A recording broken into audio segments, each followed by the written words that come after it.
This report shows the churn in your donor portfolio. It's just like a cash flow statement.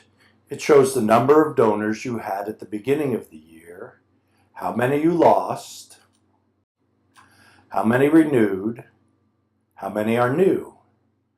The report gives you a deeper understanding of your marketing efforts. You divide the columns into the same sources of revenue as the other reports. You started the year with some donors, you lost some, you renewed some, and you attracted new donors. Use the number of donors because there will be less noise in the data compared to donation amounts. Let's look at the example. They started with 20 corporations and ended with 20. If you just looked at the beginning and ending balance, you would conclude that revenue from corporations is loyal. In fact, it's a wild swing. The fundraisers are doing a great job replacing the 15 lost donors. Just think of where they would be if they kept more of these corporations. Next year, they need to experiment with more retention programs. Fill in the other columns.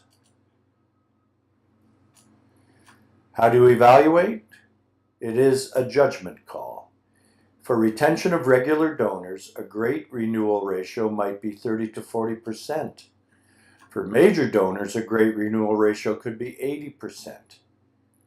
How do you evaluate acquisition? If it is about the same as last year, call it okay. If it is up a lot, call it great.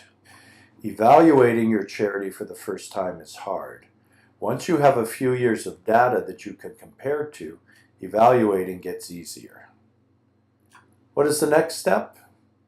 First, if you want to investigate further, you can divide the report into more columns. For example, one for each major gifts officer so you can identify which officer needs help with activities. Second,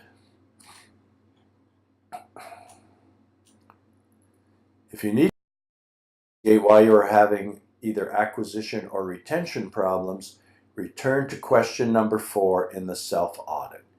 It describes how to analyze touch points for each revenue source. Make a detailed version of the flowchart for any revenue source where you are experiencing a problem. Identify any gaps in your relationship with that donor type. If you want to get more donors, try some acquisition experiments.